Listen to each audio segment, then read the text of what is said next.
Hello, I'm Mandi McLeod. Welcome to Straight Talk, brought to you by Straight Furrow. Coming up in the show, rebuilding the brand. Can New Zealand unite behind a common theme to promote itself internationally? And in the battle between pylons versus wind turbines, why do some farmers feel they're losing out? As international prices for dairy drop and as the US dollar continues to rise, is the future for dairy looking so rosy? Joining me today is Jenni Vernon, sheep and cattle farmer from Huntly, and Murray Douglas, dairy farmer and Fonterra Shareholder Council member. Welcome to you both. Thank you. Murray, the New Zealand industry currently has a clean green image internationally, but when push comes to shove, and if we believe the local media, the perception that's portrayed nationally is not quite the same. Do you think this is an issue behind the drive to get an international brand? We need to stay focused on farm, making sure that our practices are really good, that what we're doing minimises damage to the environment. That flows through. I mean, we do a whole lot of really good stuff in New Zealand. We have one thing New Zealand agriculture is really good at is quality of food, safe food at scale. And we put that through a whole lot of processes which delivers outcomes and money back to the whole of New Zealand, not just the farmers and the people involved with agriculture. So do we need to unite behind a national brand? I think we have a national brand. What we need to do is protect it. Jenni, what do you think? Well, I think we're heading in the right direction. Perhaps we lost a little focus. We got carried away with this 100% pure, and it carried us through the 80s and 90s quite cleverly. But now, you know, the reality of the consumer overseas being much smarter, more discerning about their product, reading the back of the label, so to speak. So now we have to actually just up our game a bit. I still believe the 100% pure is doable internationally, and we are heading in the right direction. But we've just got to be a little bit smarter and be a bit more united about it. I think originally it was started by Tourism New Zealand, so let's understand where that 100% came from. And our tourism still, you could say, look at the mountains, especially at the moment with all the snow, that's 100% pure, isn't it? Some people are ruining that at the moment, but understand where it came from, and we've piggybacked on it. If you're going to piggyback onto something, make sure that you can actually sustain that piggyback and maintain it. And I think we can, but it's going to require some work and some commitment by all of us. It's not just by a few good farmers, it has to be by all farmers, but not just farmers either. I mean, Kiwis, don't throw your rubbish out the window. I mean, it's not just about rural people, it's about the whole of New Zealand being committed, like we are about, you know, rugby behind the silver fern. Let's be the same about our country. So we're all in it together, not just one sector. So the key word there is united. Yep. Now, the other thing that's happening at the minute is there's a bit of a debate going on about pylons versus wind turbines and who is getting paid for what. Jenni, you've got a large number of wind turbines coming up in your area. What are people around you saying? Well, unfortunately, it can divide a community. I saw it where we had our old farm out at Tumata on the Raglan coast. Those that have the wind turbines have an annual payment, and those that have the pylons get a one-off lump sum. And I think that divides a community, it causes inequity, and I would go so far as to say that if people weren't paid that annual payment, then they mightn't embrace having wind turbines on their farm as much either, that if they were treated the same way as the people with pylons, then the resistance might be equally the same. All we're asking for is equity. Farms are businesses, they're commercial businesses. Why aren't they treated equally? And I think it's sad that communities are being divided, and particularly where I am at the moment, you've got neighbours not talking to neighbours because... What kind of money are we talking about here? Nobody really knows, do they? I mean, that's commercially sensitive, but one can have a reasonable guess that it's worthwhile having a wind turbine on your farm. I mean, they may passionately believe in wind farming as well, I mean, the farmers that have it, but there is a commercial side to it. Good on them, that's what we're all in business for, is the commercial side, but everyone should be treated equally and... equally or fairly? Fairly. Because that seems to me more of the debate, that there's an unfairness. And how much say, Murray, do farmers actually get if they want to, if the companies want to put a pylon on their farm? They don't get much say, do they? Well, you go through a process, and yeah, I mean, basically the pylon ends up there at the end of the process. It just, yeah, the way it works. So yes, you're right. There's perspective of very little say in the process. Yeah. Really. But you do have a choice to have a wind farm, wind turbine on your property, but those downstream of that wind turbine don't necessarily get the same choice. Yeah, yeah, it's a bit of an issue, isn't it? I mean, it's the same with the pylons. Now, just moving on, we've seen international prices for dairy drop in the last weeks, and the US dollar is creeping up to parity, and they've got pretty much a week to sort their economy out. Murray, what is this going to spell for the dairy industry? Has Fonterra taken this into account, do you think, as our largest... Well, yeah, what have we got? I mean, the highest dollar this morning at about 87 cents, I understand. Fonterra has a forward hedging policy and has for some time, and they don't disclose that. But they work their way through. They've got a history of managing exchange rates on behalf of their farmers. But ultimately, what happens in a situation such as this is if this gets cemented in, it will come home sooner or later. It will come home in the price that arrives on farm for all of our products, both dairy and beef and everything else. So, yeah, it's basically a wait and see. I mean, there's a whole lot of things driving this with exchange rates. There's always a whole lot of different things. We've got the reinsurance money coming back in. We've got the US dollar with their current crisis they're in. Is this cemented to stay? I certainly don't know, and I'm sure people who spend a lot more time studying than I do are scratching their heads. What can farmers do? It's a really big question, isn't it? What can farmers do? Yeah, because there's a number of things. There's also the third thing. You know, you've mentioned commodity prices, you've mentioned exchange rate, but interest rates are also likely to potentially hike. Now, a 1% interest rate for the average dairy farmer in New Zealand is about 24 cents of debt servicing rise. So that immediately comes out of what's available to spend. Now, all of those things are a challenge. There's starting to be nervousness in the rural sector about it. What can farmers do? Basically, individually, they need to just do a risk assessment for their own businesses on the things that they can control themselves and then make some decisions. Are we good at doing that, Jenny? I don't think we have been, but I believe, again, that there is a change. There's younger farmers coming through that are smarter and have got some of that more tertiary education that are aware of that. The banking industry certainly are now more interested in risk assessment, so I think we're getting better at it. But the trouble is, it's finding people who can actually help you do it too. I mean, it's all very well being told to do a risk assessment, but who can help you do that? I mean, I think farmers are very good at looking at risk assessment, say the weather, or have I got enough feed, or those sort of day-to-day management things, veterinary things, animal welfare things.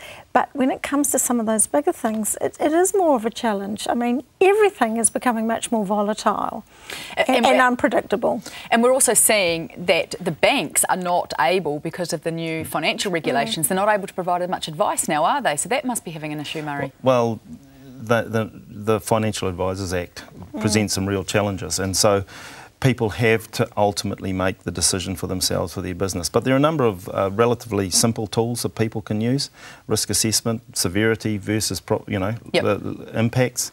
And so the first step is actually just sitting down, looking at it, thinking about it, and then sorting some information. Now, banks will provide some information.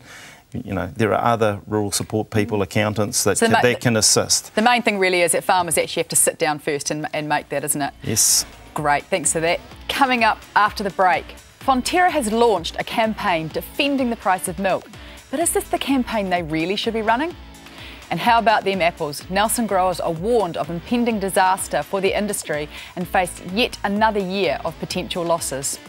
And despite the threat of the dreaded acronyms ETS and CGT, how positive are farmers about the future of food farming in New Zealand? All this when we return.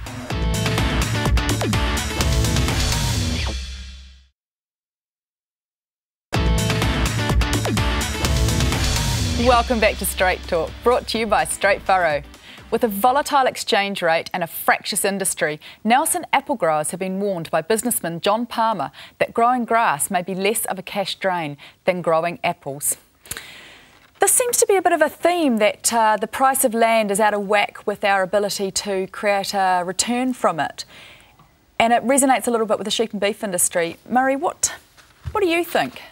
From a cash flow perspective of farming businesses over the last period of time, our price of land has got too high. Yeah, it has. The sheep and beef industry, in the last 18 months, the international commodity prices have lifted, and it's currently masking that. The other issue is very few farms really have been sold over that period, and everyone's sort of struggling with values, what we need to do. Banks are pushing really hard for cash flow strong businesses to support, so it is driving some ultimate behaviour. I think there's a bit of a correction going on. Do you think with the apple industry, though, that they've followed the export markets well enough and they've been customer driven, or have they been more about commodity driven? I mean, I've seen the issue with Australia and the apple exports there. But, I mean, are apples any different from selling lamb or milk products? I mean, aren't we basically New Zealand agriculture and logs, forestry?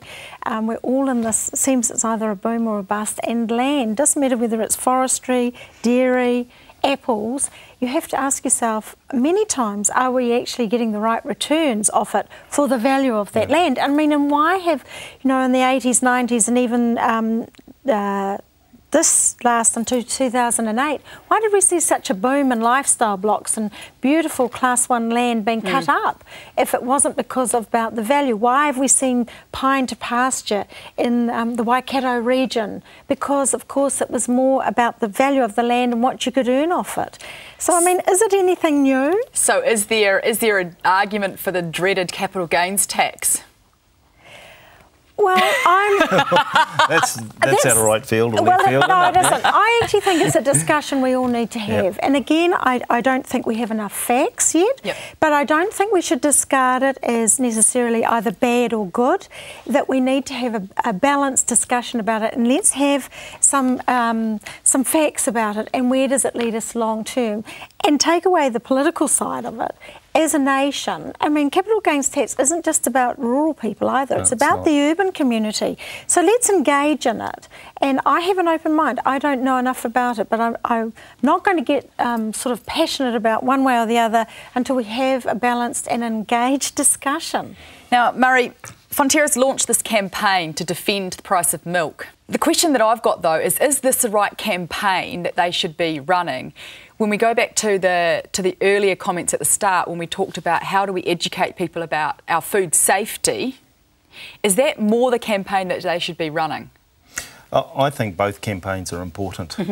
Price of milk, people in New Zealand need to understand what the export price is of milk, what other people who see the value of our safe and clean food that comes from New Zealand is worth to them. And that's, because we are in an international place. So that message needs to continue to be portrayed to all New Zealanders, really. I mean, I've just been in Brazil for a couple of weeks looking around over there, and when I see the supply chain there in comparison to New Zealand in the milk industry, it makes me really proud about what we have here and what our potential is to continue as a milk industry here in New Zealand. So why are we not telling that story? Why are we not having that conversation with people about, you can buy butter for $4.50 here in New Zealand, or potentially you can buy it in from, let's say, China at $2. Well, it's a really easy situation. Why are we getting so much demand out of China to buy our milk at the moment? It's because there are a lot of cows dry in China. People locally want... it's more than that though, isn't it? Let's take a look at the baby food. Why in supermarkets are Chinese sending it home? Because they know that it's a guaranteed product. It's safe for their children. I mean, I think it's quite bizarre that in fact supermarkets in New Zealand, people are buying to send home to their family, and that must send a message to all of us that we have a good product. But it doesn't though, does it? Because if you talk to the average New Zealander on the street, there seems to be an expectation that our food should be cheap, and that it's a given that it will be of high quality. There's no balance to the argument. It appears to be that like you're saying, there doesn't seem to be an awareness with the average New Zealander. Well, there is this expectation. I don't know. Well, I think there's the expectation of that's from the past when, you know, we all got milk at school and there's free apples at school for children. But I mean, it costs to produce anything, and everyone knows that it costs something. And if you want quality, it generally costs more. And people have to remember that Fonterra and all the dairy industries, the other companies, they're private enterprises, and they're in the matter of business, making money, which employs a lot of people and makes the money spin round this country. And I think it is sad that that message doesn't get out, and they think that milk in New Zealand should be cheaper than anywhere else because it's produced here, but it's still a private enterprise producing that product, and it costs to have high quality. It's not free, and it is sad that that message doesn't get through. At the moment, though, it seems that farmers have become really positive for the first time in a long time, according to Federated Farmers Report, about being in the business of producing food. Yep. So how do we, you know, what's caused that turnaround, given that we've seen, you know, all this debate about, you know, the acronyms, you know, the ETS and capital gains tax and things like that. Murray, what do you think has actually been the swinger for farmers to actually become positive about what they're doing? A chunk of it is that they now see that internationally people recognise what they produce and they're valuing it for what it is. Now, you said internationally. I'm going to pick you up on that. Why internationally? Because I'm still concerned about this national image. Why internationally? Because it's reflected in our prices. All of our stuff gets, most of our stuff gets exported. That's where the messages come from. The international consumer is paying for and rewarding us for what product we can have. We want to go back and ask our people, those in New Zealand that want $2 butter, ask them whether they're prepared to eat the butter that they're comparing it with. Yeah.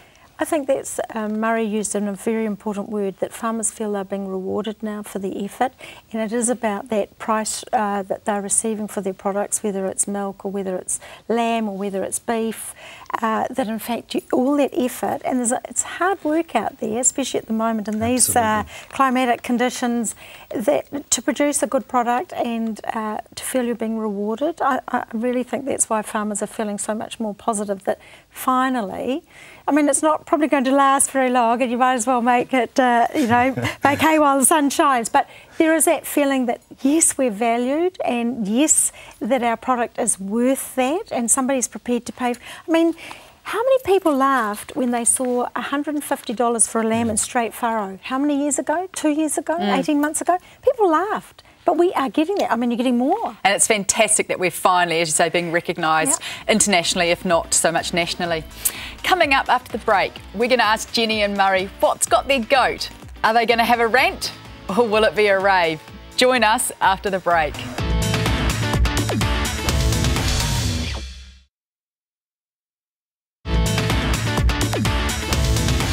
Welcome back to Straight Talk, brought to you by Straight Furrow. It's time now for our weekly rant and rave. Murray. What's been a really challenging last few days climatically here in New Zealand. I mean, we've had the coldest weather I understand since, well, ages. Yeah. They were forecasting snow on the Northland Hills on Saturday. You know, I mean, on the Northland Hills? Northland Hills. That's basically, and it could well have done up at Tūtamoe. So it's really challenging, and the problem is that it's challenging on both people and our animals out there. You know, I helped some of our staff on our farm the weekend, 80 odd cows calved over 3 days with a couple of the team I was assisting. And, you know, it's really hard to keep looking after the animals and looking after the people. So I guess the thing for me, the big thing for me right now is that as we go through this next patch is for people to make sure primarily, firstly, they look after the animals because, you know, we have an obligation to do that and they generate our income down the track. And can't help themselves. Absolutely. So that's the first thing. But secondly, real need for people to look after themselves as well. And remember that, you know, when we get these climatic events, in due course the sun comes out again and the job will come right. But yeah, I just think that's just so important at this time of the year. Murray, do you think that we place enough importance on looking after each other in the farming community now than what we used to? When you think about calving and lambing, and especially in light of how wet it is and now how cold it is that sort of something that we've lost as a community? Or what we've ended up with is we've got a lot large, generally speaking across the country, larger scale farms. So going back, there would have been, you know, the neighbour helping the neighbour, so there would be that sort of community situation. But now, whether you're in Northland or further south, you have 4 or 5 houses that used to be individual farms, if you like, but are now one farm. So that looking after each other needs to then become within businesses rather than across the community. It's still within the community, but the first and foremost, it needs to be within business, particularly larger situations. Any smaller farms need to be just basically keeping an eye out for the neighbour and having a bit of a chat. I mean, I remember 3-4 years ago we had a major flood in Northland and lost a bunch of cows on the farm, and which was really hard to take. And but the great thing about it was the jungle drum started beating, and I had a whole bunch of people just ringing me, turning up. Yeah, which is great. So I don't think it's lost. I think it's just in a slightly different place. Yeah. Well, I think that the trouble is that people are under so much more pressure now than perhaps they used to, and the numbers are so much greater that in fact they do care, but they're so busy trying to care about their animals on their farm, because when you've got 1,000 versus 100, it's very different. I mean, we've noticed really a change going from dairy to sheep, and that we do, even when we're lambing, you know, have time to say hello to the neighbour, and there is probably more time to perhaps take that care. It's not as intense as what it is on a dairy farm, and that's a big difference we've noticed, especially at this time of the year when you're really busy, or even summer's probably busier for us as sheep farmers. And you don't have those cows throwing you around either.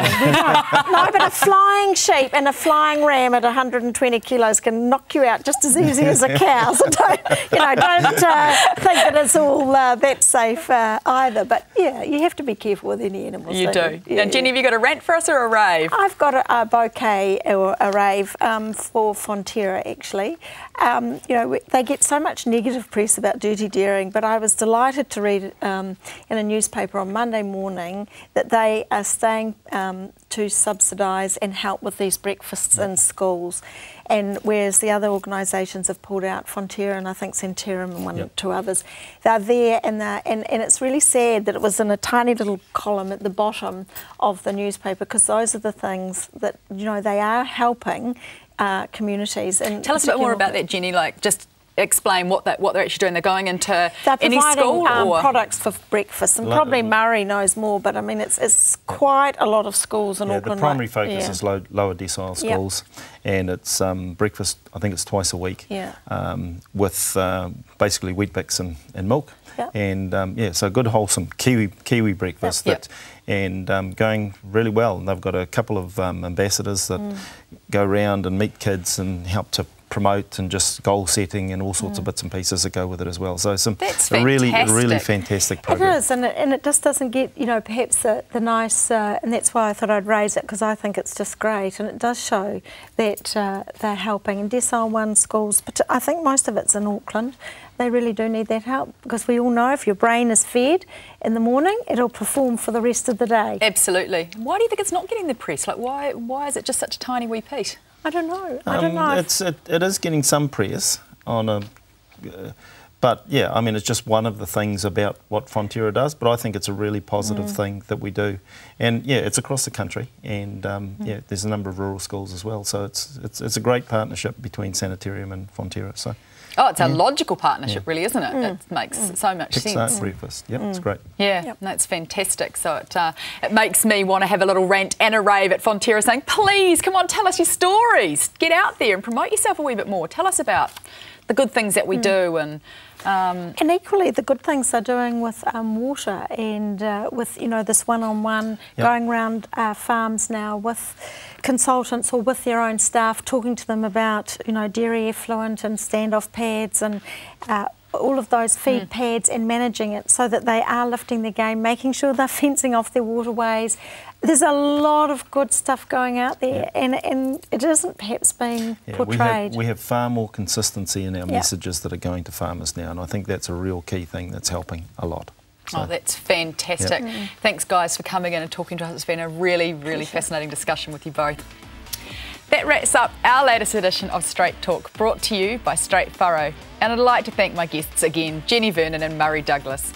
Thanks to you too for watching. Remember to check us out online at country99tv.co.nz. I love hearing from you.